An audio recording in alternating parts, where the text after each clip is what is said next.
I may be like my father, but I am not like my mother. You are! And you're like my father. You're also like my mother. You're all the bad things about all of these people. But mostly your mother. Give me evil, sexy Hamlet. Settle into it. Enjoy it. And cut! Hey guys, welcome to the first Oscar movie review of the season. Yeah, so I'm just going to be going through all of the Best Picture nominees, maybe a few others if I can get to them. I'm going to be doing just 2 mini reviews per video of each of the Best Picture nominees, and so let's just get right into it. First, I'm going to start with the very first one that I saw, Once Upon a Time in Hollywood. I'll start with the good stuff. This is a really cool nostalgic movie, like reflection. I mean, it's a really cool look at the decade itself, and it's got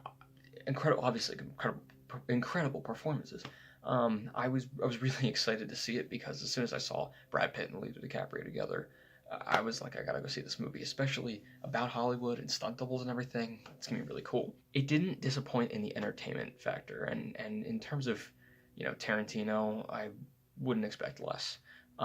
He's always very entertaining, no matter what the story is. It's always an enjoyable movie, and this one's definitely enjoyable. It is packed with really intense scenes. Some of them are really intense, like they could be their own short films. It's weird. And then some other scenes are just like wild. They're crazy, and they're so much fun to watch. Yeah, I mean, there's this packed with stars, and they all give it such good performances. It's such an interesting, slow, methodic look at the decade and the times, about this character, this actor who's kind of dying, not physically, but like his career is dying a little bit because some bigger things are coming up that he isn't really a part of. Now, on the other side of it, while it is an enjoyable movie, I can't say it's my favorite of the Tarantinos. In fact, I actually think it's my least favorite because of the big fact that I just didn't understand the point of it being made, really. In general, I mean, okay, so in terms of the criticisms, I'll go the one side and the other. Why I think it's okay, why I don't. So the big thing is that it is a slow look at this decade. It is more methodic. There isn't as much action, which is fine. The thing is it just seems like it doesn't really have a whole point the whole time. And I don't know, maybe it's me still learning, screenwriting. Maybe it's me learning how stories work. Maybe I'm just, now that I'm into screenwriting, I'm so focused on structure that, sometimes it's okay not to have so much of a structure. And that's something I'm learning, which is why on one side I think maybe it's okay, that there isn't a whole lot of, framework to it. I'm always telling people, why can't you just have a movie that is just there to be a movie, just there to be entertaining, even if it doesn't have a huge message or anything. Why can't, I mean, that's what movies are for. They're for entertaining and showing you something. So that is one side of it, one of my perspectives. My other perspective is, yes, movies can be very entertaining and be just there just to be movies. But in terms of like comedies, sometimes that happens a lot. That happens a lot where you don't have so much of a point as just, a fun, entertaining story. But at least you're following it the whole way through. With this one, I just felt like I didn't know what I was supposed to be following. I didn't know what the point of. I think the big thing is that it's so long. There's such a big length to it. I'm like, okay, if I'm going to devote 3 hours to this, I better be in it the whole time, and I better know why we're going from here to here to here. And there's a little bit of that, obviously. I mean, it's not like it's just complete abstract, but it just seems like for a lot of it, it just goes on for a long time without purpose. Like there's a whole scene in the middle that, while it could be its own short film, and that's really cool, and it's very intense, after it all, I was like, what was the point of me sitting through the 20 minutes of that? you know? And it's this weird, I can see both sides, obviously. This is the channel. I can see both sides is that, well, sometimes it's okay just to have, you know, something that gives you an experience rather than logic. And on the other side, I'm like, well, if I'm going to be sitting through 2 hours and 45 minutes, I want there to be something I'm getting out of it. I'm really stuck on both of those ends. What might help is that somebody I was talking to about this movie described it as a 2 hour and 40-minute setup to a joke, which is true, kind of. It is very much set up to just like a really big joke at the end, which is cool, but it's just like, out of all the things that this could have led to, that was the ending. It was very wild, and being in that scene in the moment was very funny and very cool. It just was like, okay, so why? You know, I think my big thing is I just don't kind of understand why it's getting all of the critical buzz and it's getting, and why Brad Pitt's getting the supporting actor award a lot. Actually, most of them. Especially over like Tom Hanks as Mr. Rogers or Al Pacino or Joe Pesci in The Irishman. I just don't get it. But yeah, I mean, change my mind, you know? I mean, maybe if I've only seen it once, maybe on a second run through, I'll maybe I'll get it, you know, better. It's been a couple months since I've seen it, but yeah, change my mind on that. Because it is again, it's got things in it that are great, like all Tarantino movies. I just don't get the whole thing, you know. And it helped once I understood the context of the Manson family and all. But even being kind of split down the middle on it, I can't deny that this movie was very entertaining. It's a very enjoyable, interesting look at this decade of Hollywood, and just all these little moments that could be their own short films, you know. My big thing is I just have this issue of, if I were to write something as a student and somebody says, I don't get that doesn't make any sense, you need to change that. If Tarantino writes it, would they have the same reaction, or would they say, oh, I don't get it, but that must mean it's because I don't have enough experience, or I'm not knowledgeable enough. I have to figure out what it means, because obviously he does. That's where I run into a little bit of a problem. Because if two people are writing the same thing, and one of them's getting good reviews just because they've written good things before, what does that say? But again, this is a very, very fun ride of a movie. So I'm going to give Once Upon a Time in Hollywood a 3 out of 4. Okay, so on to the next one. We're going to talk a little bit about Marriage Story, which I loved this movie so much. When I first looked it up on Netflix and I turned it on, I was like, okay, so this is going to be kind of the indie one. You can just tell from the look of it, it's going for that kind of more realistic, sort of low budget look. And I mean, it's just so well done. So really quick, I'll talk about the criticisms first, all the nitpicks, because that's all I have of this.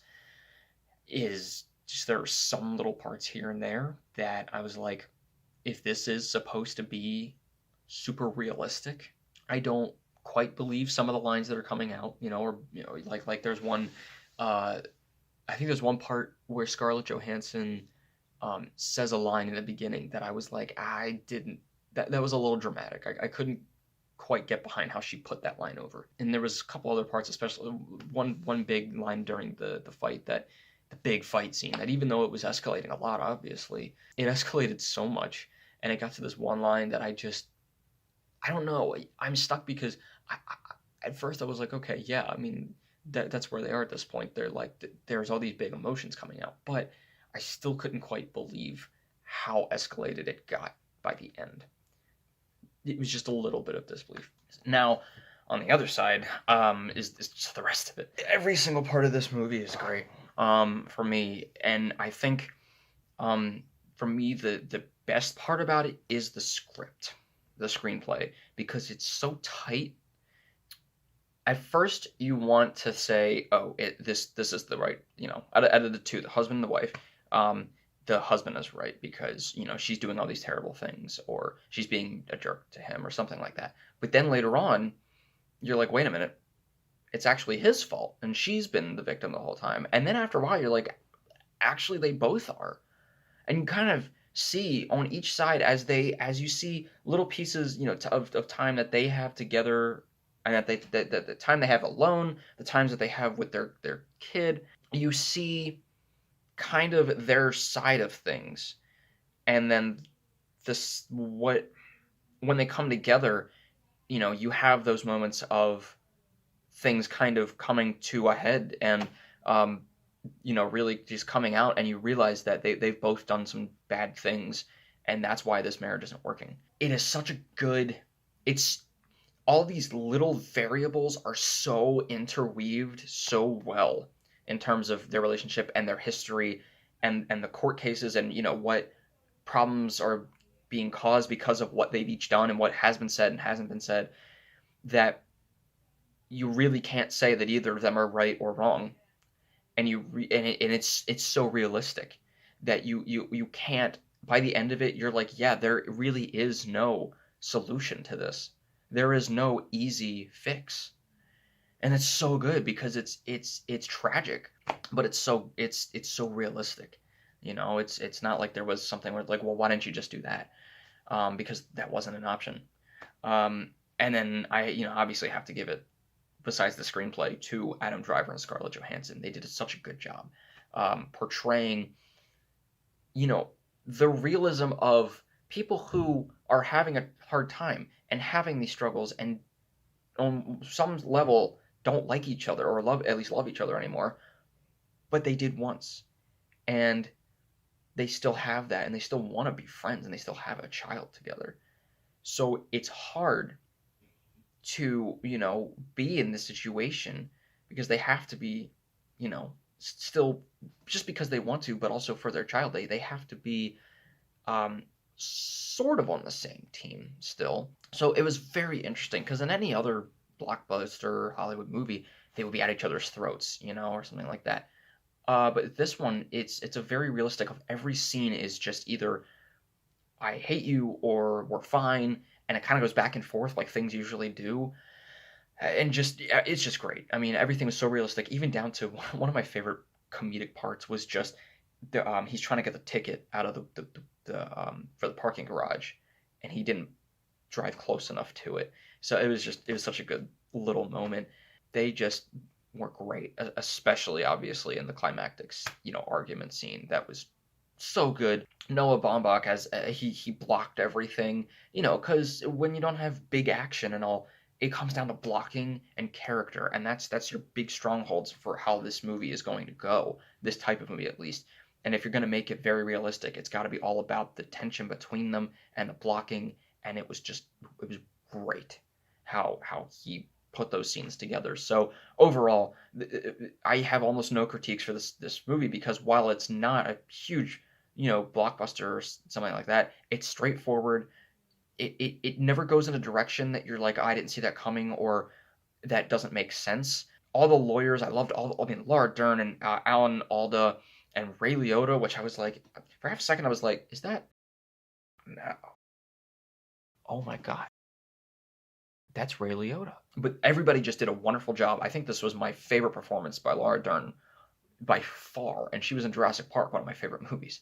This was such a refreshing, it sounds weird to say refreshing because it's kind of a tragedy, but it was such a refreshing movie that, obviously I'm not going to give anything away, but it just was so tight that you're really just, nothing surprising, you just want to know where it's going to go for these two, and if they're going to get through it or not, for both their child's sake and for their own sakes. I'm going to give Marriage Story this is my first one. I'm going to give Marriage Story a 4 out of 4.